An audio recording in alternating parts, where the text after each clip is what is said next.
riding in the fast lane. It seems today that our world is so hectic. We're so caught up in the fast lane that we're missing our surroundings. And because we're missing our surroundings, we're not being fulfilled. And life seems to lose its meaning.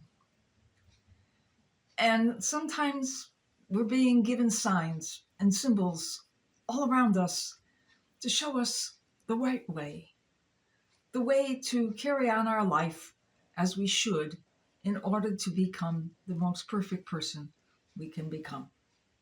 But sometimes we misread the signs.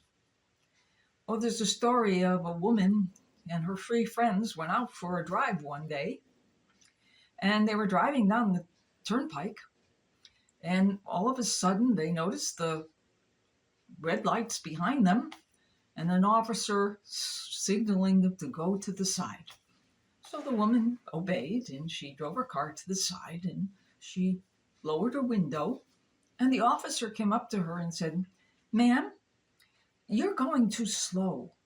The sign says that the speed limit is 65 miles an hour, but you're only going 35.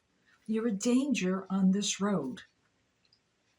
And then when the officer took a look at the other three women in the car, he noticed they turned ashen white and they started to shake. And he said, "Are you all right?" And the woman said, "Oh my," she said, "I just got off of 110. And the officer said, "Where are you reading these signs?" And she pointed to the sign that said 35. He said, "Ma'am, that's a route sign. It's not a speed sign." So a lot of times what happens in our life is that we have signs all around us, but we misread them. You know, God speaks to us 1,000 times a day in all kinds of ways. He gives us the signs of love from the time we wake up in the morning to the time we go to bed at night. And he's even in our dreams if we let him. His signs are there for us to accept and to read. And we need to read them the way he wants them read. But you know, the devil's there too. And he knows that we read signs also. And those signs, sometimes he makes us like the woman who read the route sign for the speed sign. He can tempt us to make us read signs the way they're not meant to be read. In other words, temptation. Temptation to do what's not right. Temptation to give into selfishness, greed, pride, envy, all those things that we give into.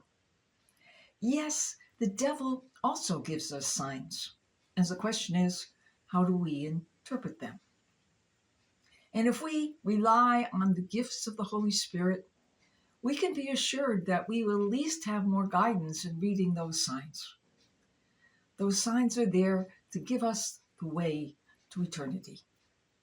Question is, how are you going to read those signs?